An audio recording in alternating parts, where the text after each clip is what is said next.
Welcome to Talent Takeover Unfiltered. When it comes to working hard and keeping it real, we know our shit. Self-care, happiness, inner peace, and time. I'm Brianna Rooney, and this is Taylor Bradley. Hey, y'all. And we have thrived in chaos and turned it into an art form. So Taylor, what are we doing here today? We're here to give you a raw, under-the-hood view of all things recruiting and finally give credit where credit is due to a long underrated industry that's full of quote-unquote experts. All right. Well, then let's take this show to the road. Hello, Talent Takeover Unfiltered fans. We're here. Right, I'm just feeling it. It's me. Hey, Taylor, how are you? Good. How are you? I am good, obviously. So I'm excited about this. Anytime we talk about LinkedIn, it gets me excited because it's so powerful. So this episode is all about the power of a LinkedIn profile, especially in today's job market, job scene, the trends, all that good stuff. If you're not on LinkedIn, damn it, what the hell are you doing? No, really. Like, ask yourself, what are you doing if you're not on LinkedIn? Are your parents on LinkedIn? Side tangent. No, but I don't know. I mean, what are you doing? I don't even know what my dad's doing, you know? Like, no, I know what he's at. But he's kind of retired, kind of not, kind of just one of those men that can't sit down, can't sit still. So he still kind of works, but he, yeah. But no, LinkedIn was well after him and well after he'd established his business. And, he's not. We could go on it. We could have a whole episode about that. I'm not about your dad.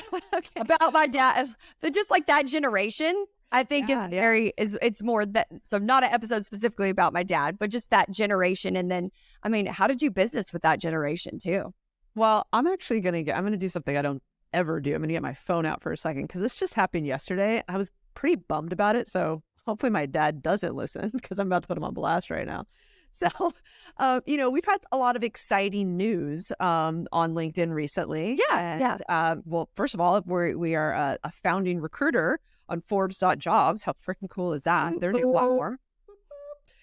So that's cool. I mean, we're doing these webinars. I'm doing this giant talk at Sherm. Can't help but laugh when I say that. But anyways, so they're always like my dad was always like cutting out newspaper articles and mailing them back in the day. Like he's very much a reader. He does a lot of stuff. He sends me Twitter things. So naturally I was like, hey, I keep meaning to ask you, are you two on LinkedIn? If so, that's where you can always follow me and check out what I'm doing. Yeah. They're constantly send me articles, send me this. But it's like when it's on LinkedIn, it's kind of like a pain in the ass to, go out of your way to do that. So his response, we would love to see and hear all about your achievements and accomplishments, but we've been reluctant to sign up for LinkedIn. Please send us things we can sink our teeth into. Reluctant? What? Like it's something they've been mulling over for a while, but they haven't quite landed on it. It's like a house they're going to buy. We've been reluctant to move to that neighborhood. But what response? You said he's on Twitter, but he's not on LinkedIn? I literally did not respond. This was last night, and this is why I'm like, I have to just bring this up because I'm like, I don't know, I don't get it. Yeah, I think I'm still living in the land of my dad doesn't know what I do for a living. After all these years, that's gonna kind of be that's what it is. I've accepted that. So I think even if I was like, you should get on LinkedIn to follow what I've got going on, you'd be like, what? Wait, what do you do? What am I following? One of those things. But it's so funny to me that your dad is on Twitter, but is reluctant to get on LinkedIn. I don't know. Make it make sense. I don't know. All right. But get right into the power of the LinkedIn profile in today's job market. That was very Law and Order SVU voice of me. Yeah. Huge fan. Same. So fun facts. I thought this was really cool when I was researching this episode that next month, May 5th, LinkedIn turns 20 years old. Woo! I feel like LinkedIn's really, really come a long way for me specifically these last 10 years. But because I don't know, I know that they probably, just like anything, didn't have a huge presence in the beginning, but I really feel like these last 10 years, and I'm sure that they even talk about it in college now about LinkedIn and establishing your LinkedIn profile. Hopefully. Well, shit. Yeah, actually, who knows? Yeah, our next market. Yeah. College. Are y'all talking? Yeah, because the resume, they would do that in college. I remember that. So it's like, are we still having that same conversation? Or are they also talking about different social medias as well? But LinkedIn has 875 million users. That's crazy to think about. This one is wild. So 52 million people use LinkedIn each week to search for jobs. 52 million. Wow. Yep. This one, ready for this one? Hold on to your chi-chis. 8 people are hired through LinkedIn every minute. 8 people? 8 people are hired through LinkedIn every minute. Wow, good for them. Yeah. There are 101 job applications submitted every second on LinkedIn. Well, that's insane. Yeah. And then 44% of hiring managers use LinkedIn skills to fill roles. 44%. That's high. That's really high. Skill section on your LinkedIn? I interpreted this like the skills data. Like they look not only at the skills, but I interpret this as like they're looking at your profile. Like 44% of hiring managers are incorporating LinkedIn into a candidate's overall skills and qualifications for a specific job. Okay. Then I'm actually surprised it's not higher. I was thinking about just the skills section in particular, because I would think every hiring manager is looking at their LinkedIn. I think for certain jobs, though, I think given the industries that you've recruited in, probably yes, but not all of them. Yeah. Good. So, I wanted those stats brought to you by Hootsuite. Want to make sure that I plug that for them because they have great information in this article that was like all about the power of LinkedIn. And it was some stuff, again, like these stats that I didn't even know, but that spoke to me of like, wow, that should really goes back to how much time a person should invest in their LinkedIn and how important it should be to them, given that this is where the bulk of hiring managers, the workforce people are going to apply. And even with when we talk about companies and companies having an application process that, if you go to apply, it's not an easy apply. It makes you it redirects you or something to their website. And then we all know when that happens, you have to despite uploading a resume, you still have to manually fill in all the data. Who's doing that? Nobody's doing that anymore. It's like, this is another way. So for any business owners out there that listen, you need to make sure that you have set up, if you're applying or posting jobs, you need to have easy apply set up, because 100%.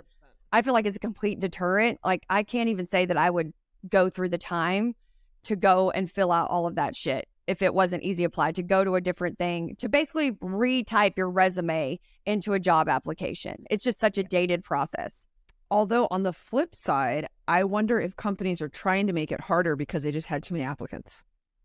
Like if it's too easy, then they're just spraying and praying. Yeah, well then we could have a whole podcast episode what do you do if you have too many applicants? There's so many things that you do to ensure that doesn't happen, Yes, you're going to get, in today's market, you're going to get a lot of applicants. And we all know, if you've lived in the world that I've lived in with corporate America, where you did have, hundreds of roles to fill, so you're posting jobs while also sourcing, you're going to get tons of people that aren't qualified at all, not even close. Not one of those things we talk about where, I check 7 out of the 10 boxes. Should I still apply? No, you're not even in the same country that the job requires you be in, so grossly off type applicants. But I think that's really important for companies to manage that easy apply, manage those applicants, manage that candidate experience. Because if you can't get to 1,000 candidates, 1,200, 1,400, then you need to close the posting down to where you can't have that many people. It needs to be a manageable number, because then that fucks with their candidate experience, fucks with your brand. There's so many negative effects of that. But I think right now, yeah, we're seeing a ton of those easy applies where they're just getting inundated with applicants. But I also think from an applicant perspective, I'm sure that people appreciate seeing how many people have applied to the job. So I think there's added benefits with having the easy apply on there too. See how you LinkedIn will do that. See how you compare to the other 1,400 or 1,200 candidates. There's just a lot of features that go with that I think service both companies and candidates. So I'm tangenting in my mind right now because you're bringing up some really great points. Have we done an episode yet on how to apply to positions, or I should say how to get an interview? Have we done that? Mm-mm. How to get an interview, because it's not about applying a lot of times. All right, I'm going to write that down. How to get an interview, which, by the way, starts with our transferable skill doc, the new resume, the new. And there's a way to do it. Everybody always asks, I don't know if you get this question, but I get this question a lot. should I reach out to the recruiter on LinkedIn? And everybody, I think I would never just say a blanket yes or no, because that, to go in line with this episode of how to get an interview, there's a way to do that. There's a way to approach people on LinkedIn. There's a way to specifically approach recruiters who are recruiting for the role that you want to be considered for. 100%. Yeah. Yes, this has to be an episode because I have a lot to say. So I'm going to be quiet. Let's keep going on the subject. Well, yeah, no, I've rattled off some stats. So what are your thoughts on these stats and hearing them? A couple of them are surprising to I would say the most surprising to me is how many people get hired. Yeah. That's crazy because I know in tech, and I'm wondering if you have any numbers off the top of your head, but in tech, specifically software engineering, because that's where I live, they're only placing actually 5 to 11% of applicants. Wow. So that's actually really small, which I got to tell you as a recruiter makes me super happy, right? But I also think it's because like it's a lot easier to go off of a resume that was sent by a recruiter or a referral. Or they just straight up hunted themselves, as opposed to getting inundated with all of these resumes, because it is a lot of work. I know when LinkedIn one time, good for you LinkedIn, they talked me into buying 21 jobs for them. I mean, keep in mind we had like over 50 clients, so it was like we had tons of jobs to post. But yeah, and there's more meaning to jobs. You get more traction. There's just so many things. But oh my God, it was like. No, none of my recruiters, I looked at it as a gift. Oh, I'm giving you these job posts and you get to own 3 of them. So you're welcome. You don't have to hunt. You can post.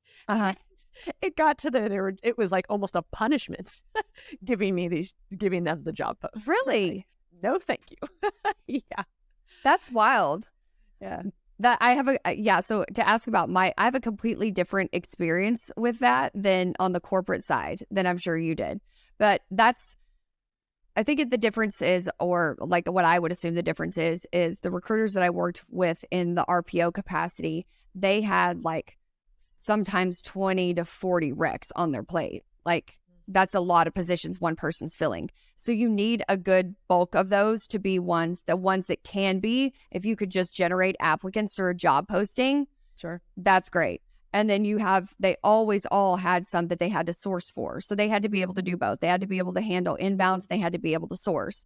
But yeah, when you're talking in RPOs, rec loads of that size, I think you have to have some that, where you're just processing inbounds. And then, you can set up the ATS systems very nicely these days where it can tell you how somebody scores. And if they score less than, 8 out of 10, like you can establish that criteria to where it knocks them out. And I think, that we could talk about the pros and cons of that too for candidates. But automation that's just the way things are going. People just have to embrace that and they have to understand. So I think with our episode of how to get an interview, we could really talk about ways to set yourself apart from the other applicants and things you can do that are not going to put a bad taste in the recruiter's mouth, but are going to, help you accomplish what it is that you're trying to accomplish, which is set yourself apart. But do it in a way that feels good on both sides, feels good to the recruiter. Because to your point, when these companies and our clients, when they've worked with us as recruiters, it's basically like a referral when we send a candidate over. Even though this may not be like my brother-in-law, my whatever type of referral, it still is, the process that goes into submitting a candidate when you're working with a recruiter is much different than, if you just apply for yourself. You get a little NPC write-up, most placeable candidate write-up, a bio, this is why I think this person's good, in addition to their resume, in addition to their transferable skills. But you're getting right in front of the hiring manager if you're working with a recruiter who has that direct relationship with them. So it serves as a referral. And we know, in most companies and most large organizations, referral is the highest source.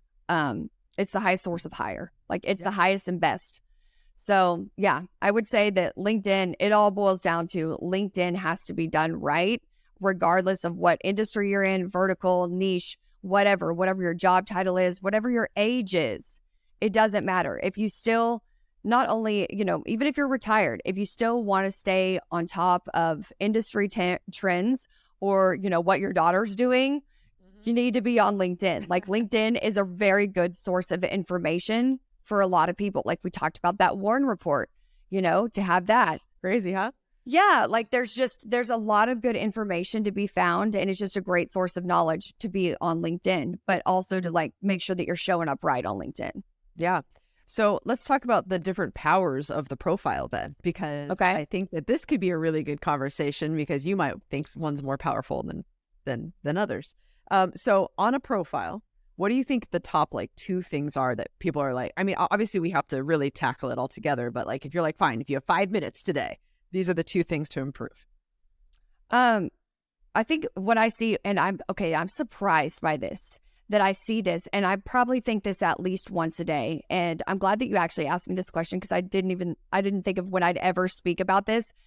But some of these fucking pictures. I almost sent you one yesterday. I was like, Brianna, this is not productive. There's no God damn. I am just like, Jessica sent me one, and that's a whole nother conversation that we'll have later. But I was like, I can't even talk about it specifically, because you know this person, but like, Oh God. it just is like, oh my God, it's cringy. It's like, stop. And some of the pictures. I want to know. Don't tell me. Okay. No, we can't talk about it on here, but you definitely, no, I'll tell you, but we just can't talk about it on here. But it's like, no, why would you want that out there? And then, so every day, it never fails, every day where I see at least one LinkedIn photo that I'm like, oh shit, with all the technology that is at our fingertips and the headshot thing I showed you, like there is no reason that you should have a photo like that. Like I saw one, I swear to God, I saw one that I was like, I know this motherfucker took this picture while they were sitting on the toilet. Or they're in fucking witness protection because it's like they're in jail. It is just like, I was like, oh my God, you're so obviously like sitting on the toilet. Like this is the fucking best time for me to take my new LinkedIn photo. Like, mind blown. I couldn't believe it. The one I saw yesterday, I could have sworn the guy was drunk. Like literally, it looked like he was like had just passed. Like it was about to pass out. He's like, "This is the last picture I will take." Like, it was so bad. Where you wake up the next day and you're like, shit, what did I do? What did I order? Oh, no, you didn't order any crazy shit from Amazon. You just updated your LinkedIn profile photo. Okay. So 5 minutes, they're making sure their picture is good. What else? Yeah. Well, and then, so those are the first things that I'm drawn to, right? Is what does your picture look like? I think that's the kind of obvious. I think everybody looks at that. Like, what does your picture look like? What does your header look like? Like the banner, and then the banner, and then what does your heading look like? And so whenever, that's obviously maybe because it starts at the top. Those are the first 3 things that I look at. I don't usually place a lot of stock or emphasis on the banner because some people have it that represents their company. Some people have it that represents something personal to them. I think that's less of a big deal than having a really, really good, or not just professional LinkedIn photo. Don't be on the fucking toilet taking your LinkedIn photo. I feel like that should go without saying, but apparently we need to say it. And then, those are the first 3 things that I look at the top, and then you scroll down and then you get into the about and the work. And I actually, my process is I will look at the work experience, a high level glance at it, and then I go back up to the about because I feel like, and this is a great thing, that people are spending a lot more time or investing a lot more time in their about. And so they're longer. And I'm not saying I want to read novels or paragraphs, but there's just longer. There's more information in there. What you used to see in the about section, I feel like we're seeing a little bit different. Again, going back to our previous episode about a little bit of personality we're seeing in there. And so I want to make sure that the job experience aligns before I go and try to get to know them personally in the about. So I look at that like work experience, and then I will look at the about. But tell me what order you go in, or what's important to you. Well, I'm actually going to hit them with some news. I totally agree. Of the banner, the picture, like the title, because now we have so much real estate underneath, like, our name. It's so much more now, like, than ever before. You can really like narrow down what you are, who you are, and why you are. But on mobile, you can add a 30-second video to your picture. I saw your update. Thank you. And I just saw that, like where you have, you can tell people how to pronounce your name. Yeah. So only done through the mobile app too. Only done through mobile. And you actually have now 10 seconds. So I added more shit to that. I mean, Brianna really doesn't take me 10 seconds, right? So you have That's 10 what she seconds said. to say, thank you. 10 seconds to kind of boof to say exactly what it says on your header. And I love that. So I think it's for sure you have 5 minutes, like just go nail that, because that sets you apart. With like, it's so crowded, it's so noisy.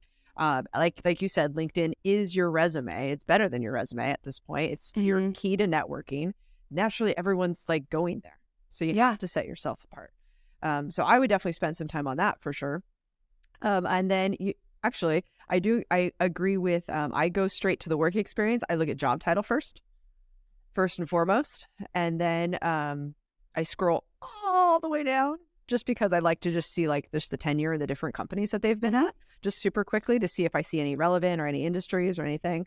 And then you're right, I actually do go back up. Although I probably read the about maybe like the first sentence, I would say. And then if I like the first sentence, but I'm also a really, I love sourcing, right? So like I'm a really fast skimmer. So I'll probably read like the first sentence and then the last sentence. So just so you know, that's where you got to put that's where all the meat goes. Well, just so you know, if you're messaging Brianna, don't send her a novel, you know. But one thing I wanted to touch on, then I have a question for you for our listeners. But let's not forget too that LinkedIn, as we talk about, just like you said, your point, that it serves a higher purpose in today's job market than I feel and you feel a resume even does. But it also includes your references through recommendations. Even though they may not be your official references, it is truly like an employer's one-stop shop to see if you're worth an additional step, an additional conversation. And so any good recruiter is going, whether they're processing an inbound or obviously if they're sourcing, they're going to find you through there. But if they're processing an inbound, any good recruiter will also go and check on LinkedIn. So, and then the question I wanted to ask you for our listeners. So you talked about the video. We've talked about, I touched on high level best practices with a photo. What about some best practices with recording that video? Like you just updated your picture with the video. Tell our listeners some best practices there. Well, I will tell you. So as everyone knows, I do lots of video. I don't have a problem with video. I never get stuck. I don't have to do other. It's amazing. I've just done it for a long time. Fucking art. Thank you. It really is. But I will tell you, I nearly threw my phone trying to do this goddamn LinkedIn 30-second thing on my picture. Like I probably did at least 10 takes, like at least. That's wild for you. It's wild. I know I don't even do one take. So to do at least 10, it was like, oh my God, I'm going to kill this thing because it's so strict. You only have 30 seconds to spit this shit out. And so I just kept thinking, what do I want people, like, why are they coming to my thing? Like 30 seconds? Like, think about that. That's fast. Like, could you spiel yourself in 30 seconds, and like first take, because that's like, who knows how many people are listening to it. Maybe even like no one is, but anyways, no, it was hard. So my thing is, like that right under your name, like the main like title of who you are, what you do, stuff like that. Yeah. Essentially, you need to repeat that, but in a more powerful way. That's how I went about it.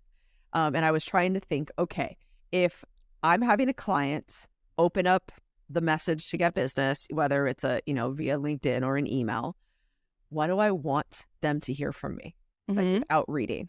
And so but then also what was really difficult is because we have so many brands.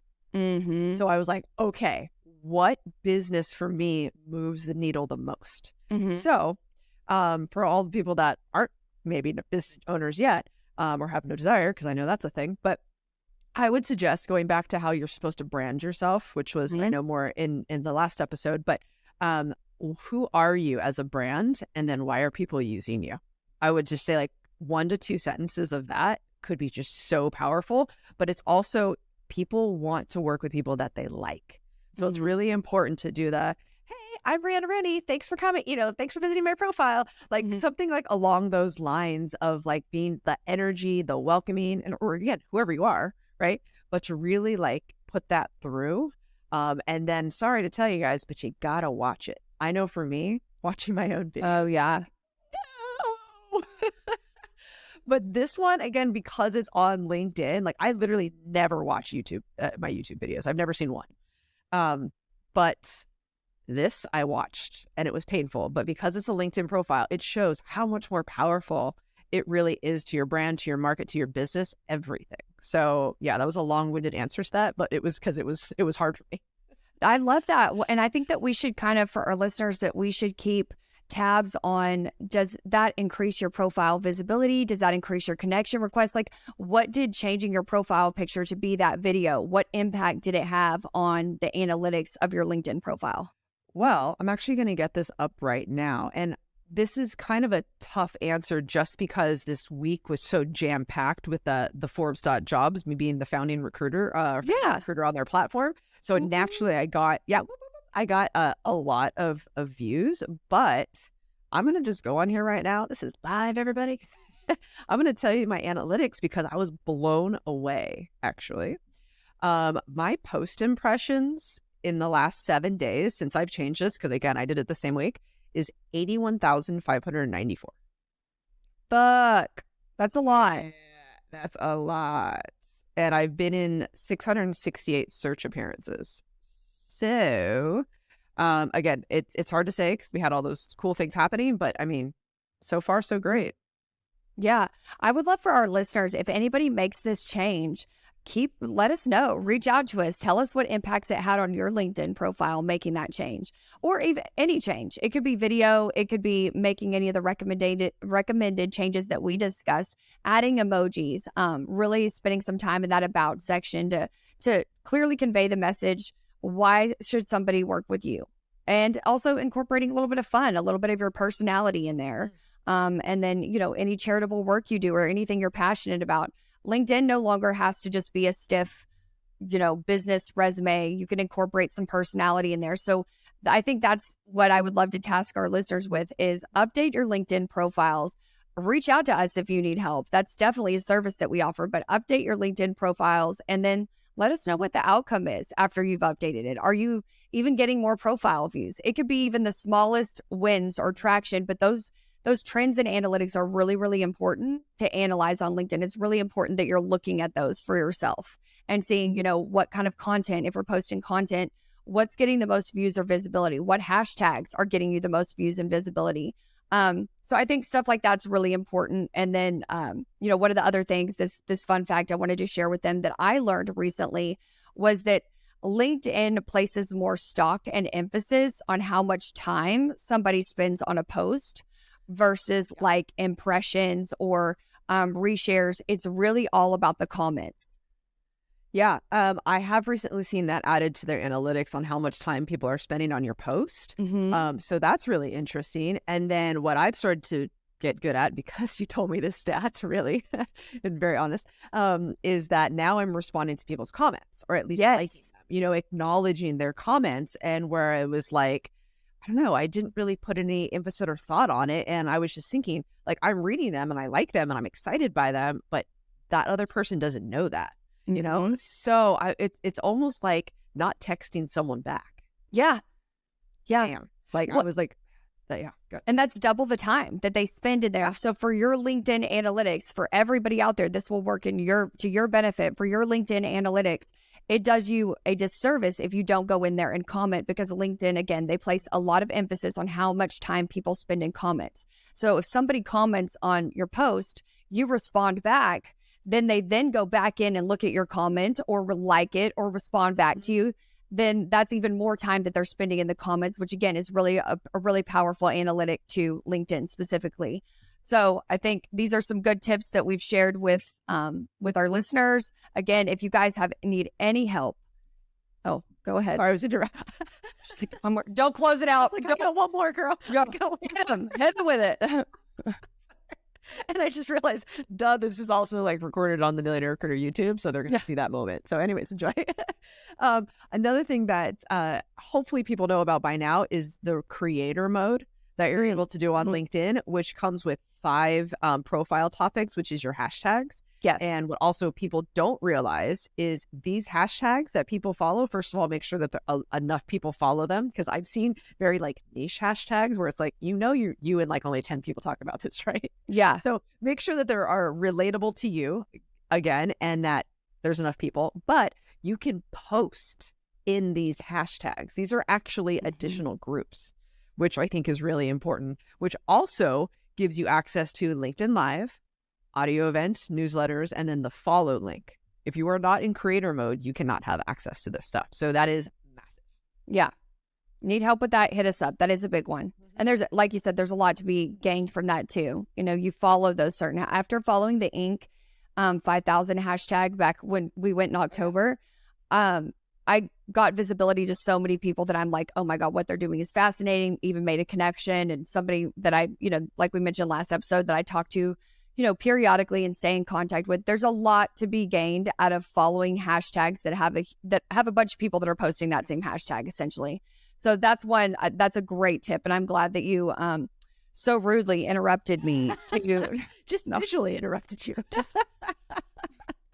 No, but no, that's a really great ad. So as we are at time, I want to hit up with the broke to boss tip, which is, you know, framing up everything we've talked about. So consider your professional LinkedIn profile to be the equivalent to the front page of the website of you. So yes, it is the front page of the website of you. I loved that. Why are we not advertising that service like that? Because I don't know. Revitalizing someone's LinkedIn, God, it's so powerful. It's serving, honestly, like it's kind of a busy service of ours, but not busy enough. But that's exactly how it needs to be pitched. I love that. You're fucking welcome. All right. Well, thank you guys so much for listening. As always, you know, subscribe, like, share with your friends, give us comments. We love all of that shit. I think people that have sent us stuff know we respond to all of it too. We're very, very grateful and appreciative, and love that you guys listen to us, you know, cackling hens, just shoot the shit and talk shit. Yeah. And if there's any episodes that you'd like to hear or like us to touch on, just let us know. Yeah, sounds good. And go do at least one thing from this episode on your LinkedIn profile. Yes. Yes. See you next Thanks, y'all.